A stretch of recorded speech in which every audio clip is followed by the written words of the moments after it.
Hello there, welcome to ITV News Meridian. Tonight's headlines in the southeast. Offering somewhere to stay, we meet some of the hundreds of people in Kent and Sussex giving up their spare rooms to Ukrainian refugees. It's heartbreaking what's happening, and if I could help in any practical way, that would be amazing. Price hike. Thousands of angry parents demand a rethink on the soaring cost of bus travel to Kent secondary schools.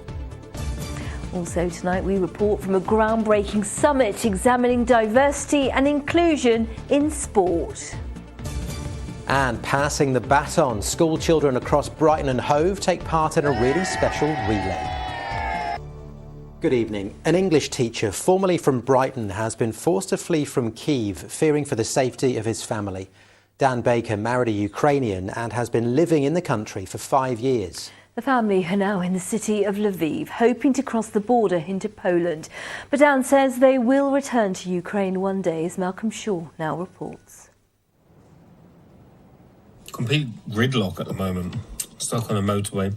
It's a journey which would normally take around 7 hours, but for 3 days Dan Baker and his family have been driving away from their home in Kyiv towards the border with Poland. Dan, originally from Brighton, feared for the safety of his Ukrainian wife Victoria, her daughter Veronica and their cat Pumpkin if they'd stayed in the capital under Russian attack. But progress has been tortuous, with huge hold-ups and long queues for fuel.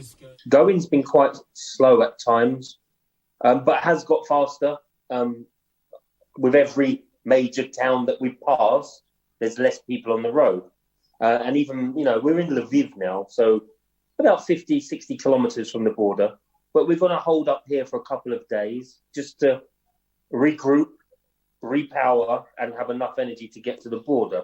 The family reached Lviv last night. They were lucky enough to be lent the keys to a flat, a chance for a good night's sleep and a few creature comforts. Dan says they hope eventually to find their way back to England, temporarily at least. We're not looking to get a settlement visa for my wife. We already have visas because before the war started, we were planning to come back for my younger brother's wedding anyway. So we will be coming back to England. We'll be spending some time here. Dan and Victoria were running a language school in Kyiv and renovating their flat. Even now, they're determined to return to their life there when they can. Either way, whatever happens, we will be going back, whether it's Russian occupied or whether it's Ukrainian occupied. We have a life there. We have a flat there. We have a home. But for now, it's time for the family to refuel with fresh supplies, ready for the next stage of their long journey to safety. Malcolm Shaw, ITV News. Well, meanwhile here, from care homes to estate agents to people who just have a spare room, hundreds of Good Samaritans in the southeast are opening their doors to Ukrainian refugees fleeing the Russian invasion. Many have travelled more than 1,000 miles to escape the bombs, only to be blocked at the final hurdle, the Calais border.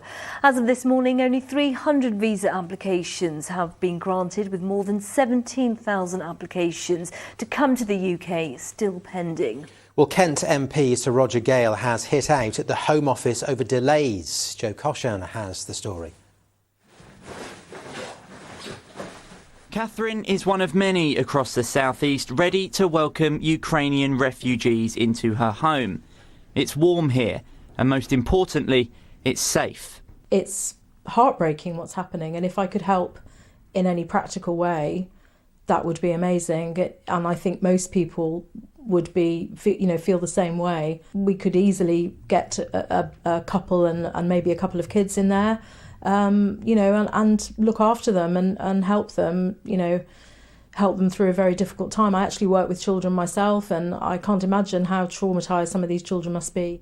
She's not the only one who has felt compelled to offer her spare room. A number of buildings. This particular building has 20 rooms, lounges, dining areas, a kitchen.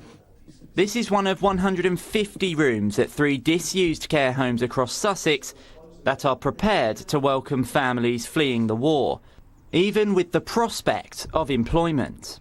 And the care sector has major staffing issues at the moment. Ukrainians coming in, potentially we could give them employment. and they could fund their own accommodation and give them some gainful employment, give them some independence, give them some self-respect and dignity, and maybe in 2 years' time when they've rebuilt Kiev and they can go back home, they'll want to go back home. But in the meantime, we found a solution. So 3 empty care homes in Sussex and plenty of good Samaritans like Catherine across the southeast are ready to open their doors. But right now, none of them can, because post-Brexit, the door to Britain is closed. And there is no scheme to allow people with a spare room to link up with Ukrainians. Thousands are currently stuck at the border in Calais because of delays in processing visa applications. Apparently, some refugees have even been turned away. The Home Office told us the only ways those fleeing the war can come into the UK is if they have family here or a designated sponsor. But they do admit this is under constant review. Well, the Home Secretary has been really clear that she is worried about the trafficking gangs and all of those activities that we know go on in Calais, and very keen that people who are in need go to Paris or go to the Belgium centres to make sure that they are safer and get the help that they need in order to get those visas in order to come across to the UK. From everybody we've met today, the compassion is clear to see. They want to help these refugees, but they're all asking the same question. Why, when we're constantly seeing scenes like this on our TVs, is the focus on the paperwork and not the people? Joe Caution, ITV News, Horsham. Well, South East MPs are again saying the government must do more to help refugees, especially the ones who are arriving in northern France. Our political correspondent Phil Hornby sent this. MPs are furious about the paperwork that Joe was talking about, the bureaucracy, why it's so slow, why these refugees can't get more quickly into our country. And leading the charge, the Kent MP Sir Roger Gale, who more or less called on the Home Secretary to resign today for what he claimed was misleading the House of Commons yesterday when she answered one of his questions. This was Sir Roger speaking today. In response to my question yesterday, the Home Secretary said, in terms of the visa application centre that has now been set up en route to Calais, we have staff in Calais. That was untrue. And under any normal administration, that in itself would be a resignation.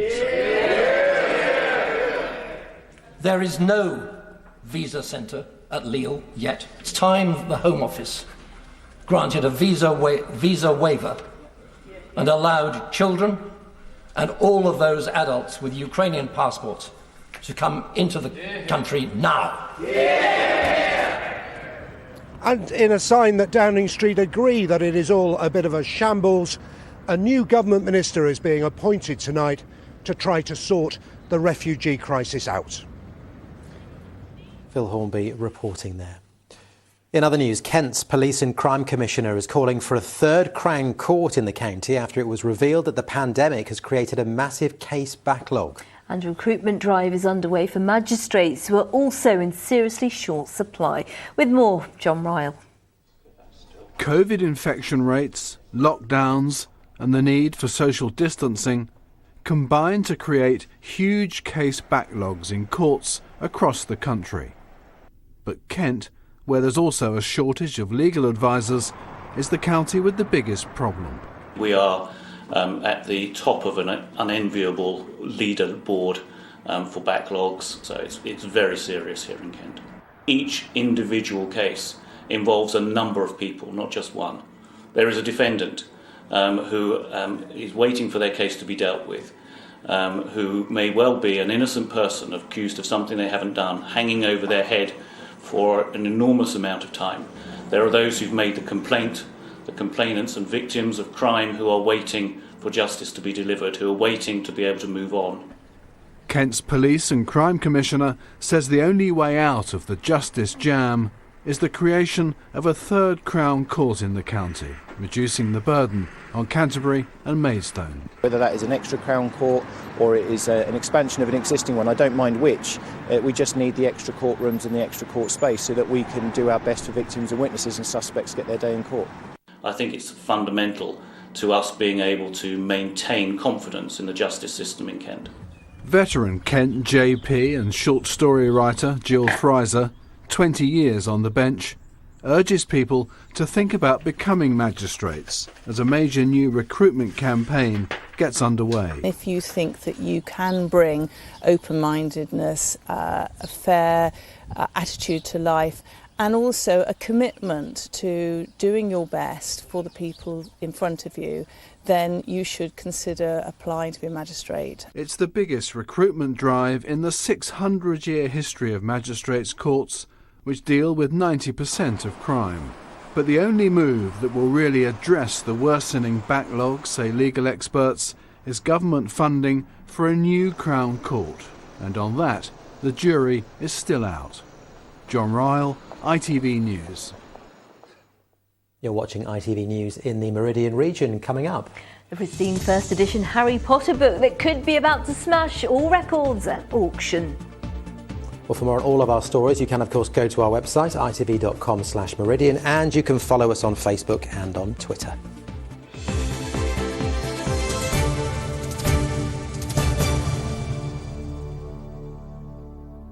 More than 6,000 people have signed a petition opposing Kent County Council's decision to increase the cost of bus passes for school children. The 20% price rise will mean families have to fork out £450 for a child to use a bus to get to secondary school. And this comes at a time when the cost of living is being hit by price hikes from gas, electricity bills and inflation. Here's Abigail Bracken.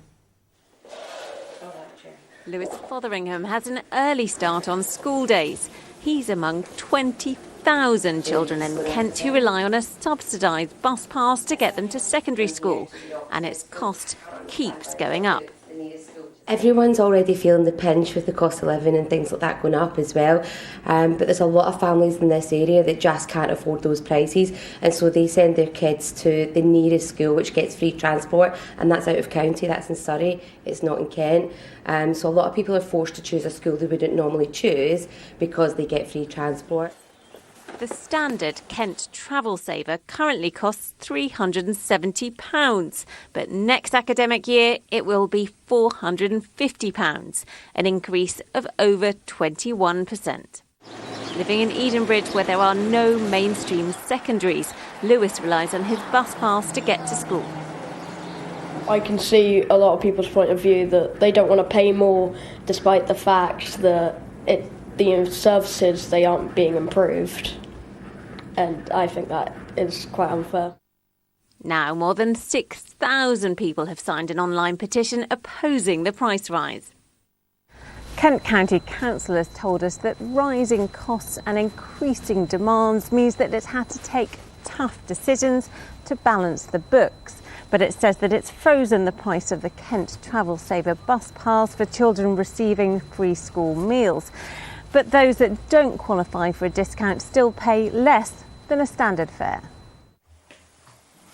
But this price rise comes at a time of increasing household expenses, adding to pressure on families like this one, living in Wateringbury near Maidstone.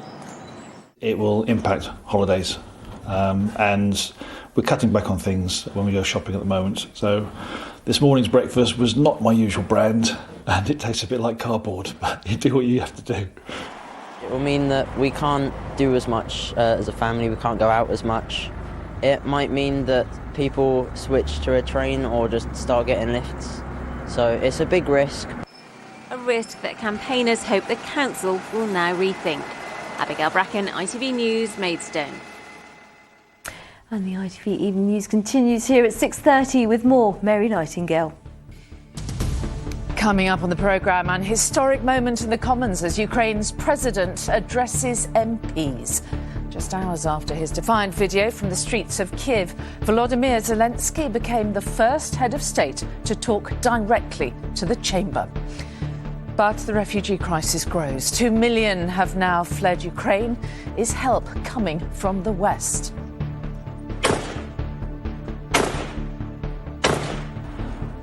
At 7, the Georgian Legion training camp that's welcomed 2 Brits to fight Russia. But are they right to join up? Plus, John Bercow is banned from Parliament after astonishing allegations of bullying. That and the rest of the day's news at 6:30.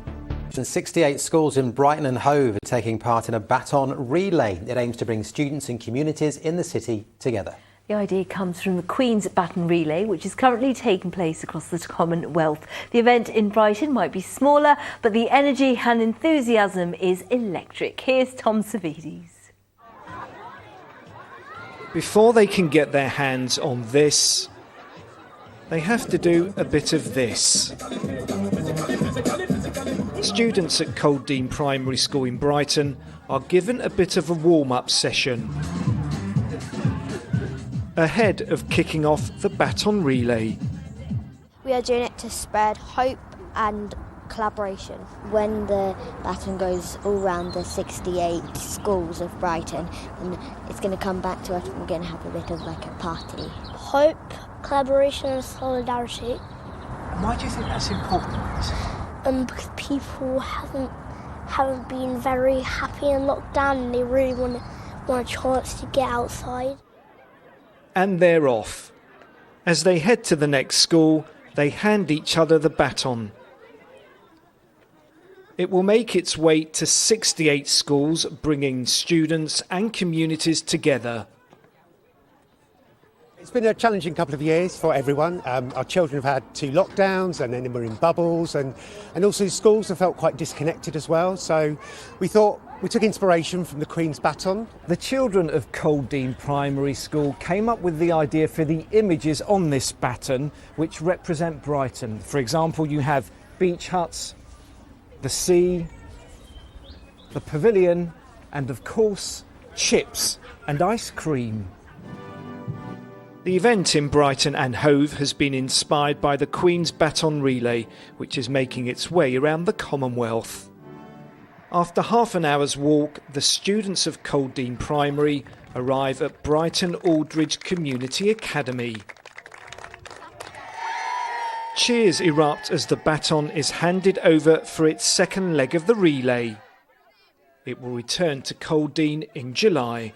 Tom Savides, ITV News, Brighton. It looks like great fun there. Now, if you're a Harry Potter fan and have very deep pockets, then this could be for you, because a near-perfect first edition copy of Harry Potter and the Philosopher's Stone could smash a world record at auction. Yes, this is the hardback copy, one of only 500 in the first print run. It's been kept in darkness, unread, unopened, and in a protective sleeve for 25 years by its owner in Sussex. And when it goes under the hammer tomorrow, experts think it could fetch around £100,000. The anonymous seller paid £12.99 for it in 1997. Quite an investment, you think, really? We're going to let you know, of course, how much that goes for at the auction. That's a great story. That's amazing. £100,000. Yeah. And what if it goes for more? Find out tomorrow. I was thinking £12.99 for a book. That's a lot. That's not really. I Right, go on. wonder how many people are now digging through their wardrobes and their attics to see if they've got an old version of Harry Potter. And I'm going to be doing tonight. Do it. You might be in the money. You might not come back tomorrow. Well, if I'm not, you know what's happened.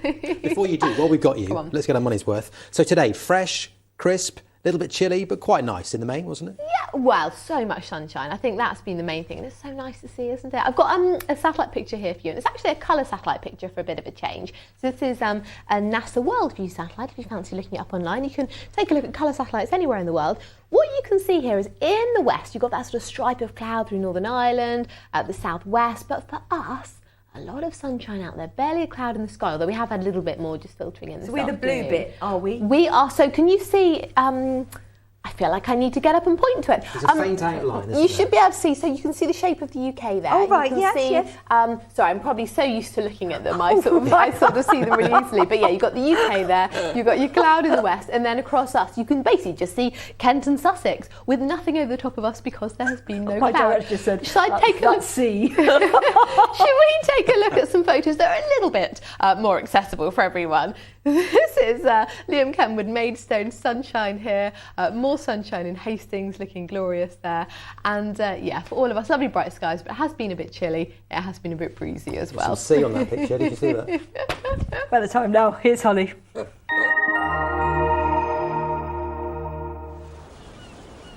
Feels like home, whatever the weather. Valent Boilers and Heat Pumps sponsors ITV Meridian Weather.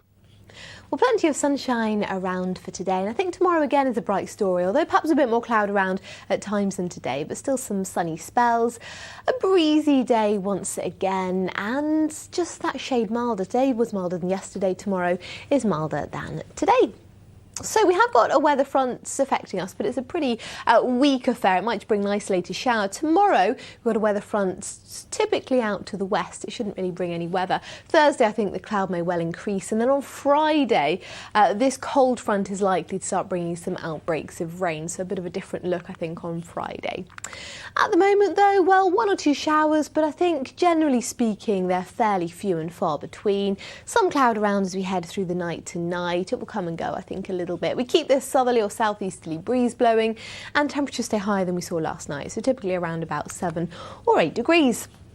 Into tomorrow then, I think some cloud around initially, but actually it should break up quite nicely. So hopefully some reasonable spells of sunshine coming through. Again, we have got this breeze with us, but it's drawing up milder air than we have had. So temperatures getting that bit higher than today, up at around 11 or 12 degrees. So a bit above average, I think, for the time of year. Taking a look at our high tide times, you've got Dover at 2:48 and again at 3:14 as you head into the afternoon. And finally, the outlook. So I think some bright weather to be had for tomorrow. Thursday, I've put sunny spells, but I think we may well see a bit more cloud around at times. Friday doesn't look great. We've got that area of low pressure coming in, that cold front, and that's likely to bring some outbreaks of rain. A mixed picture into the weekend. Valent sponsors ITV Meridian Weather.